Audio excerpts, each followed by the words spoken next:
Welcome to the Liberty Minute with Jared Hudson. Jared is a former U.S. Navy SEAL sniper and is the founder and current CEO of Covenant Rescue Group.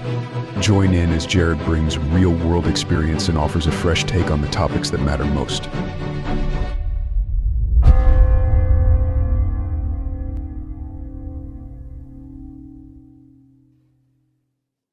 Hey guys, Jared here. Today on the Liberty Minute, we're covering the Second Amendment.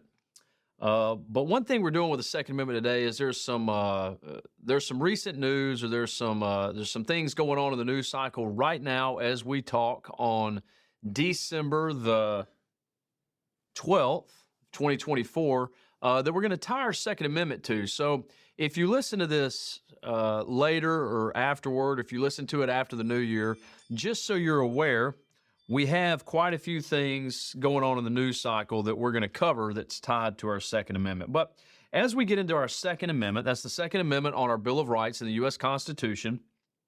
The first 10 amendments being the ones we're covering over the next episodes, which is what our Bill of Rights is comprised of. The Second Amendment says, a well-regulated militia being necessary to the security of a free state, the right of the people to keep and bear arms shall not be infringed. This amendment was ratified on the December the 15th, 1791. So December 15 is 3 days away. We're almost on its birthday. And ultimately, we know it protects the rights of individuals to keep and bear arms, mainly with the context of supporting a militia for national defense or state defense. One of the biggest things, and I wrote this note on here, the interpretation and scope of this amendment has created extensive legal and political debate over time on what it actually means. And so we're going to cover that a little bit. The biggest thing, or the biggest note on this, is it's not for hunting, right? Or being able to go out and hunt animals and get food. It is for protection. It's outlined in that, and we see that at the first part, a well-regulated militia being necessary for the security of a free state. Something that I happen to believe in running a training company, the Shooting Institute, and doing the training that I've done for a while is it also requires a level of training. I think that anything the federal government has, anything that the government is able to obtain, we should be able to obtain. I don't think there should be any regulations on any types of weapons, firearms, explosives, anything like that. If the government has it, the people should have it. However, I also believe that there is a level of training that should be required because, again, as part of this, a well-regulated militia. The purpose of this is for the defense of, first and foremost, you, the individual, in your home, and then the free state or the community that you live in.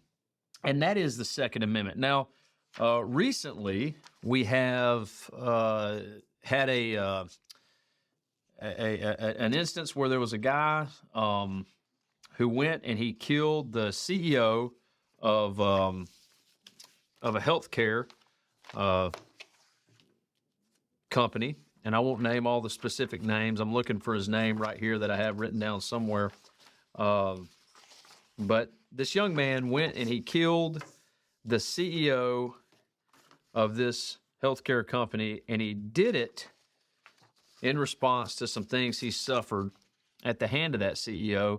His name, Luigi Mangini, or Mangione, is the murderer, and he murdered Brian Thompson, the CEO of the healthcare company that he worked for. His salary was $10.2 million a year, so there's no doubt that Brian Thompson probably wasn't the greatest guy in the world. He was probably involved in some things that we would consider unethical. It seems like most healthcare organizations are, going all the way back to COVID. I mean, look at what happened during COVID. So I have no doubt there were some unethical things, but he was murdered. He was shot in the back. You can see the video. Look it up online now. He was shot in the back by a guy with a suppressed pistol in cold blood and murdered right there in the streets of New York. But what's interesting is I've got Luigi Mangini's, at least this is what's been put out. A buddy of mine sent it to me. His manifesto. I'm not going to read the whole manifesto, but the reason this is important is because it definitely ties to the Second Amendment, because he starts his manifesto, if that's what this is, which I believe it's been proven to be what this kid has written.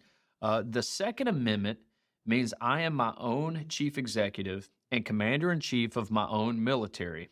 I authorize my own act of self-defense in response to a hostile entity making war on me and my family. Now, it's funny to see the left and see Democrats really support this guy, right? They talk about gun violence all the time. If you could even call it gun violence, it's most of the time it's gang violence that guns are used. But anytime violence is just violence, and then there's a tool that's used in that violence. So they're not talking about gun violence here like they normally would, but they're actually celebrating this guy for his attack on corporate America, as it's kind of been outlined.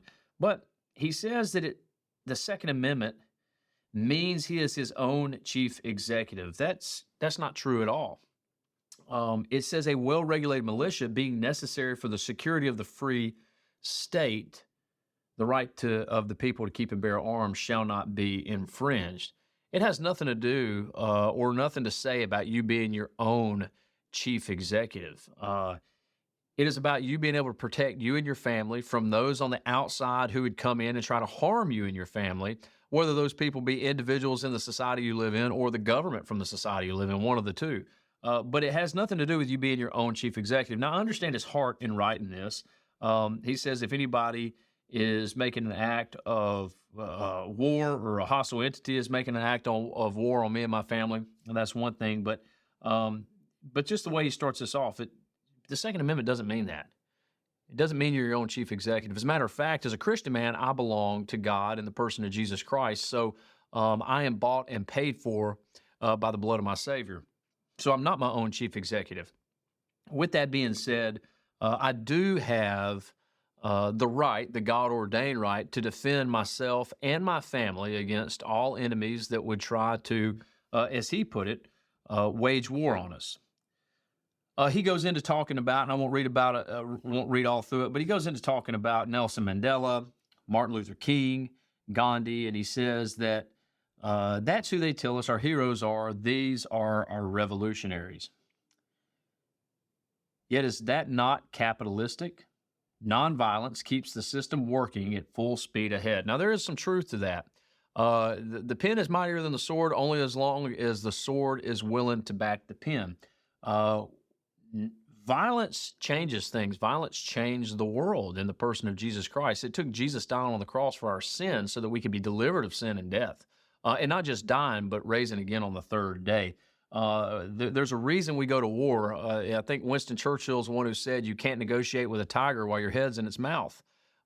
At some point in time, physical violence is required in order to make the appropriate changes to tyranny, to society that we need. However, so it's not that he's wrong in writing this.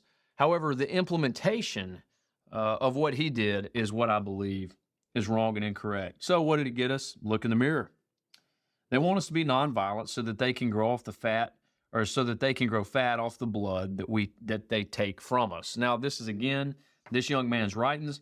I don't disagree with that. I do believe that sometimes violent people want us to be nonviolent so they can continue to run roughshod over us, right? They don't want a violent response to their violence.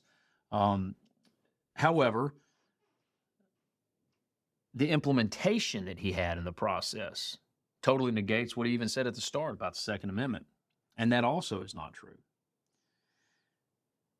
The only way out is through. Not all of us will make it. Each of us is our own chief executive. You have to decide what you will tolerate. Now, that's fair. You know, each of us has to make a decision for us. One day we'll answer to God, and he won't say, well, what did your government tell you to do? What did your boss tell you to do? He's going to say, what did you do? What was your decision? So we answer for our own things. So I'm assuming when he says we're our own chief executive here, that's sort of what he means. And that's fair. He quotes Gladiator and uses Gladiator removing the mark of the emperor. And he says, these might be my last words, but and they will come for me and I will resist them at any cost. That's why I smile through the pain. Now, I don't know how much pain this young man was suffering. He came from a very affluent family, from what we understand. I believe he had taken over some ownership, at least, of his family's fortune. They owned a country club up in Maryland, I believe it is. And so I don't know what pain he had going on other than some medical issues he had, I think, with his back.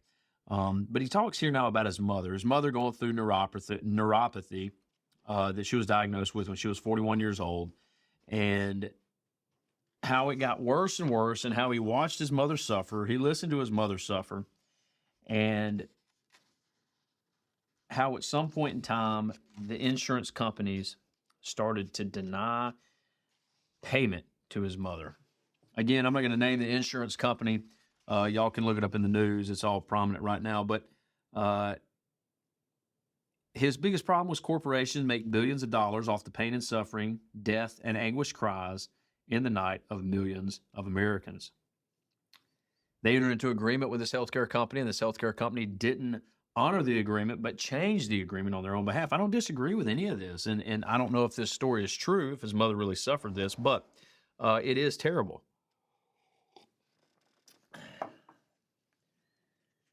His own chronic back pain wakes him up at night. I believe he had some back issues, broken back.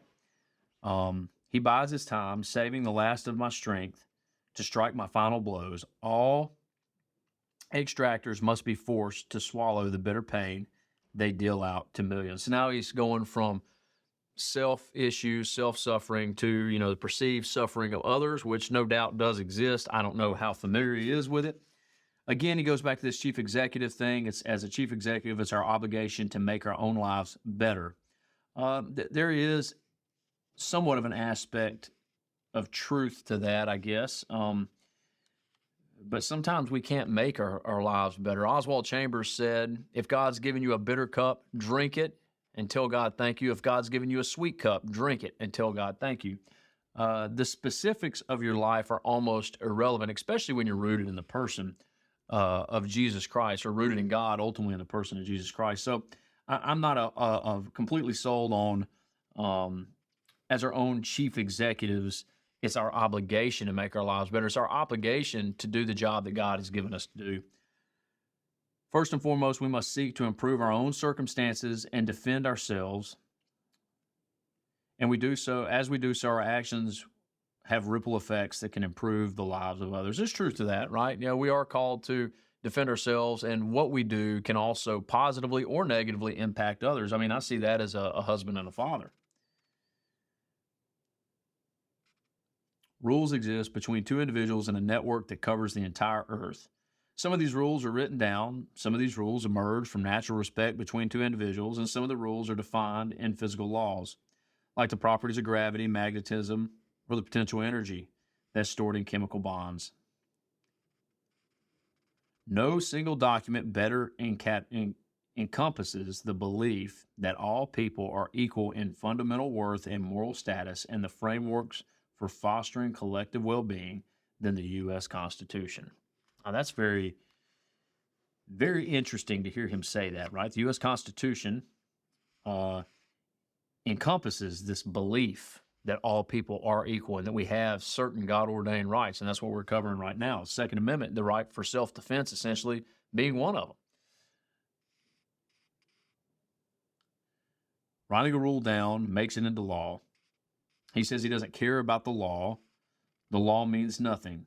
What matters is following the guidance of your own logic and what we learn from those before us to maximize our well-being, which will then maximize the well-being of our loved ones and the community. Now, this right here is unbelievably interesting, because whereas you can agree, and I agree with a lot of what he wrote, this is the antithesis of what Christ teaches. Love the Lord God with all your heart, soul, mind, and strength, and love your neighbor as yourself. These two things, all the law, the 613 laws of Moses, I think it's 613, or it might be 633. Either way, you have 600 some odd Mosaic laws from the Old Testament. All of those laws hinge on two things. All of the 10 commandments hinge on two things. Love the Lord your God with all your heart, soul, mind, and strength, and love your neighbor as yourself. And it's important to understand, Jesus even says, I didn't come to abolish the law, but I came to fulfill the law. You see, the law is important. Rules are important. And right here, he's saying, I don't care about the law. I don't care about rules. The only thing that matters is following the guidance of your own logic. Well, the logic of the CEO that he killed said, I've got to make money for me and my family. I want a $10.5 billion or a $10.5 million a year salary to take care of me and my family. And his logic said, hey, guess what? We can't pay this out because we're not going to be able to pay the salaries to our employees and meet our bottom line. So logically, in his mind, as a business, we can't pay for the suffering of your mother that he just talked about here. For him, he says, logically, in his mind, it's better for him to kill the CEO of this organization because they didn't pay out what they were supposed to pay out to help his mother through her medical struggles or his medical struggles as he's going through back issues. The problem with dealing with our own logic is my own logic, the things that work out for me are going to be different than the things that work out for you or the things that work out for somebody else in another organization. So it really doesn't work. It sounds smart, it sounds wise, but in reality, it's very foolish and very dumb because it's contradicting, it's self-contradicting, the whole document and this one statement of our own logic. And what we can learn from those before us to maximize our well-being. Again, our own well-being. My goal is to maximize the well-being of others, especially as a Christian man, but definitely for my wife and kids. I go without sleep. I go without food. I go without things that I want. Logically, that doesn't make sense, but I do that to take care of my wife and my girls because their needs come before mine. It's not my well-being, it's their well-being that I work toward, that I suffer toward. And that's the way all of us are. And that's what maximizes the well-being of our loved ones is when we suffer so that they don't have to. Christ gave himself up for the church. He says, husbands, give up yourselves as Christ gave himself up for the church. So again, this is just at face value, not true, and it's almost foolish. It sounds good, but it's sort of a non sequitur, for lack of a better word. And that's where the United not going to say the name of the organization. That's where this healthcare company went wrong. They violated their contract with my mother, with me, and also millions of other Americans. This threat to my own health, my family's health, and the health of our country's people requires me to respond with an act of war. That's very interesting. He starts off touting the Second Amendment. The Second Amendment is not for your use of your vengeance. That's not what it's for. It's to defend your family against individuals who would break into your home, who would try to steal your property, who would try to harm your family. The Second Amendment is in place for you to protect yourself in the moment when you can't call on anybody else to protect you. It is on you to protect yourself. That's the purpose of the Second Amendment, or one of the purposes of it. Romans 12:19 says that we need to leave vengeance for God. The Second Amendment is not for you to be able to act out in vengeance against those who you believe have wronged you. Maybe they have, maybe they haven't. The Second Amendment is for you to protect those in the moment who are going to wrong you, who are going to physically harm you, or physically impede your ability to life, liberty, and the pursuit of happiness, or life, liberty, and property, if we go to John Locke's version of that. And also your family's life, liberty, and pursuit of happiness. So where it's interesting to see a lot of the people that support this young man and what he's done, it's interesting to see him tout the Second Amendment and see the Democrats and the left really jump on board with what he's done. If this is really what he wrote, there's a level of almost psychotic behavior here because it's almost like he presents something as if he knows, but he obviously doesn't know. There's a level of confidence in this writing that only exists in somebody who's competent or somebody who is a psychopath. And I would argue this is psychopathic. Even though I agree with a lot that's in his writing, the application or how he applied what's in this writing is absolutely incorrect, and it's diametrically opposed to the U.S. Constitution because, and he even says that in what he says. We have to go by our own logic. Well, until your logic disagrees with his logic, and then he shoots you in the back with a suppressed pistol. That's not the way it works, and that's not the way it should work.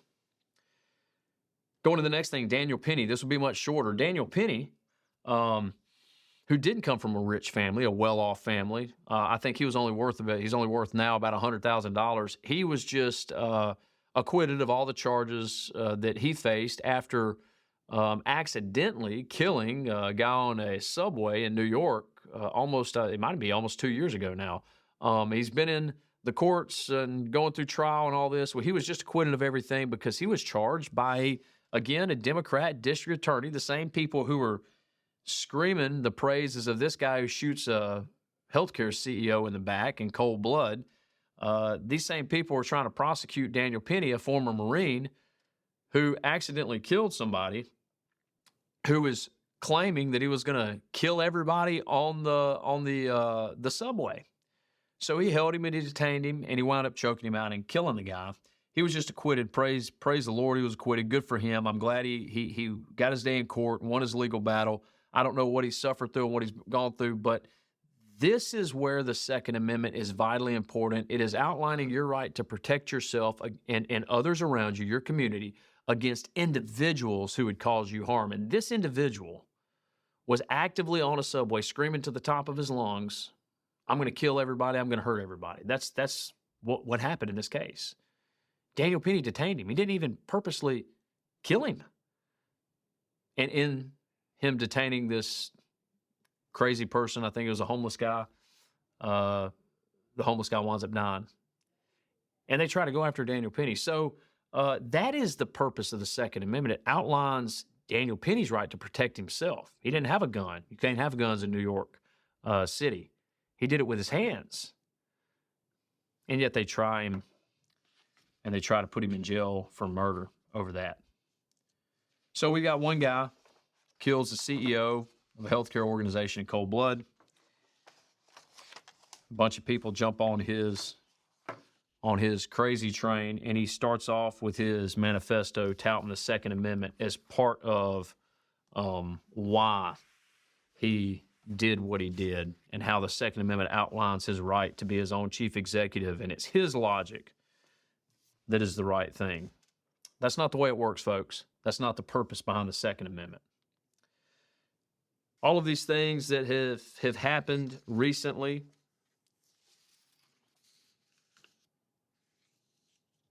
are great examples of why the Second Amendment exists. The murder of the CEO, I'm sorry, but whether you like him or not, according to his manifesto, what he says about the Second Amendment is not accurate and not true. The Second Amendment is not there for you to take vengeance or create war on somebody on your very own. It doesn't always involve a firearm, except it outlines the right to bear arms. But sometimes, in the case of Daniel Penny, it's just outlining the right to protect yourself and public around you in whatever means that you have and feel necessary at that time. It's saying that you have the right to do it, not just against an individual who's attacking you in your house or you in public, but also against government overreach. That is the purpose of the Second Amendment. A well-regulated militia. Oftentimes, that's the closest form of government people. That's your local government, your sheriff's office, maybe even your National Guard, which is probably even a little bit larger than what they intended there.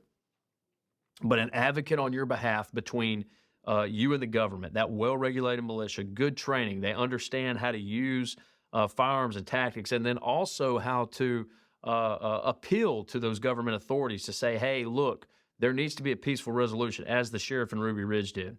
That being necessary, the security of the free state, the right of the people to keep and bear arms, your right to protect yourself and your family against individuals who would seek to take your life, liberty, and pursuit of happiness, or against the government if they seek to take your life, liberty, and pursuit of happiness, shall not be infringed. That is the Second Amendment. Thanks, guys. Hope you enjoyed your Liberty Minute.